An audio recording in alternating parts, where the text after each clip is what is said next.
বাড়ি কিনছেন, মুখ বন্ধ রাখুন। একটা নতুন গাড়ি নিচ্ছেন, কি দরকার বলার, মুখটা বন্ধ রাখুন না। নতুন ব্যবসা শুরু করতে যাচ্ছেন, মুখ বন্ধ রাখুন। ছুটিতে বাড়ি যাচ্ছেন, মুখটা বন্ধ রাখুন না। নতুন কোর্স শুরু করছেন, হ্যাঁ ভালো কথা, দয়া করে মুখটা বন্ধ রাখুন। চাকরিতে পদোন্নতি হবে, খুব ভালো কথা, এটা জাহির করার তো কোনো দরকার নেই, মুখ বন্ধ রাখুন। একটা কথা বলি, জীবনের বড় বড় মুহূর্তে আমাদের মনে হয় প্রিয়জন বা বন্ধুদের জানালে খুশি হবে, মনে হয় সুখ ভাগ করলে দ্বিগুণ হয়। কিন্তু সত্যি বলতে কি জানেন, সবসময় তা কিন্তু হয় না, বরং অতি তাড়াতাড়ি মুখ খোলাই হয়ে দাঁড়ায় সবচেয়ে বড় ভুল। আমাদের স্বপ্ন আসলে একটা বীজ।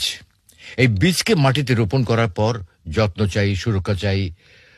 কিন্তু যদি খুব তাড়াতাড়ি সবাইকে দেখাতে ব্যস্ত হই, তখন সেটা শেকড় গজানোর আগেই কিন্তু শুকিয়ে যায়।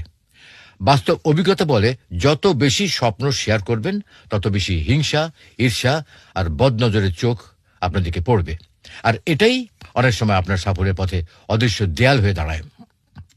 আমরা যাদের বন্ধু বলে বিশ্বাস করি, তাদের সবাই আন্তরিক নয় কিন্তু। কেউ চায় আপনি ভালো থাকুন, কিন্তু কখনোই তাদের চেয়ে কিন্তু ভালো না। তাই তারা হাসি মুখে অভিনন্দন জানালেও মনে মনে কিন্তু আপনার ব্যর্থতা কামনা করতে পারে। এটা তিক্ত হলেও কিন্তু সত্যি কথা। আমরা ভাবি কি জানেন, অন্তত পরিবার তো আমাদের সবচেয়ে নিরাপদ জায়গা, তাই না? কিন্তু বাস্তবতা হলো, পরিবারের ভেতরে সূক্ষ্ম হিংসা থাকতে পারে। ভাই বোন আত্মীয় কেউ কেউ চাইতে পারে যে আপনি তাদের ছাড়িয়ে না যান।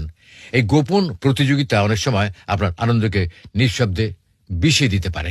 অনেকে বলে বদল তো শুধু কুসংস্কার, কিন্তু অভিজ্ঞতা বলে অন্য কথা। মানুষ যখন আপনার উন্নতি দেখে ঈর্ষায় পড়ে, তখন সেই নেতিবাচক এনার্জি আপনার জীবনে প্রভাব ফেলতে পারে। সনাতন হিন্দু ধর্ম, ইসলাম ধর্ম ও অন্য প্রায় সব ধর্মেই বদনজরের উল্লেখ আছে। অর্থাৎ এটা কোনো কাল্পনিক ভয় নয়, নীরবতা দুর্বলতা নয়, বরং শক্তি।